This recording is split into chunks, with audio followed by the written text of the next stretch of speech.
Na gano ɗaya daga cikin sha'iranmu ta Kano wato Saida Farhat mai Indararo a gefe guda ita ma ta halarci wannan jana'iza ta Malam Abdullahi Shehu Gano. Saida, assalamu alaikum. Assalamu alaikum wa rahmatullahi ta'ala wa barakatuh. Babu wanda zai tara maka wannan jama'a duk kuɗinka duk mulkinka musamman waɗannan sha'ira in ba Allah ba. Ku daina kallon mai yaban annabi a banza. A wannan rana ake tantance waye ne yaban manzon Allah. Wannan shi ne karamta annabi sallallahu alaihi wasallam. To ta gefe guda na ga Saida ita ma ƴar uwanmu wato Saida Amina Aminu ita ma ta halarci wannan gari na Gano tun daga can garin Kano domin zuwa jana'izar Malam Abdullahi Shehu Gano. Saida me zaki siya ta takaice? Assalamu alaikum. Allah ya kara ina ce al'umma da hankali gaba ɗaya da kewaye gaba ɗaya ko ina wasu musamman masoya manzon Allah. Allah ya tukar Shehu ɗan Gano karamcin annabi wallahi ya wuce gaban zato. Mu rike annabi da kyau. Wanda ya rike annabi wallahi ya ga abu sama. Kai tsaye dai yanda muke kawo muku yadda take kasancewa daga gidan wannan TV ta mai albarka ta Zinatuddin TV. Ga ɗaya daga cikin sha'iranmu na Kadiriya wato Hafsat da Sahana ita ma ta samu halartar wannan jana'iza a garin Gano.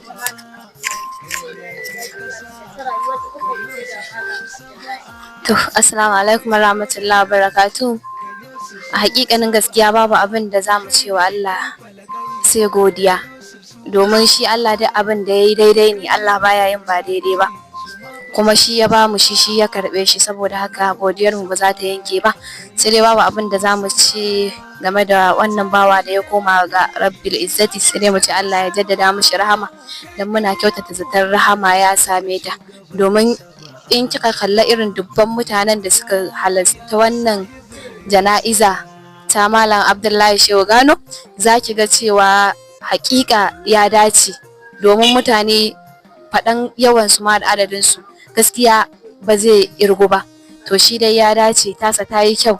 Allah ka jaddada mushi rahama, Allah ka yi bayansa albarka, abin da ya bari Allah ka yi musu albarka, Allah ka yi iyalansa albarka, Allah ka sanya shi cikin ceto na Sayyidina Rasulullahi sallallahu alaihi wa sallama.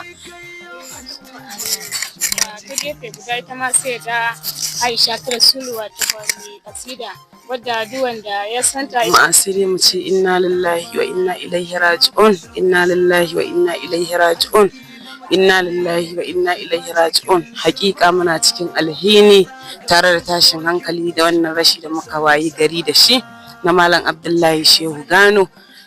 Addu'ar da zamu kawai sai dai mu ce Allah ya jaddada rahama a gare shi, domin rahama dai ya same ta. Dimbin dandazon masoya Muhammadu Rasulullahi ne ta ko ina suke bulbulowa zuwa wannan jana'iza. Abin da ya bari Allah ya albarkace su, Allah ya sada shi da masoyinsa shugaba sallallahu alaihi wasallam, Allah ya sada shi da annabi Muhammadu, Allah ya masa afuwa. Mataimakiyar shugabar ta ƙungiyar ta Kadiriya wata Maman Hafiz Alkhairi ta buga ita ma za ta tuka albarka.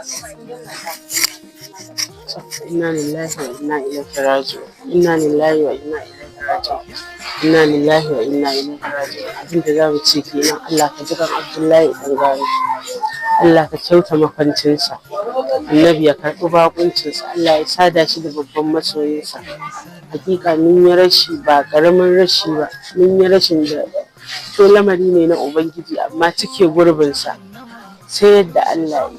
Mun yi rasa gurbi ba karami ba, mutum ne masoyin shugaba sallallahu alaihi wasallam, mutum ne duk inda ya ganka faran za su haɗu, za ku haɗu da shi ku yi wasa ku yi dariya, ba shi da abokin faɗa. Ni dai wallahi a shekara 23 ko da 4 da na san Gano bai taɓa ɓata min rai ba, bai taɓa yi min abin da raina zai ɓaci ba.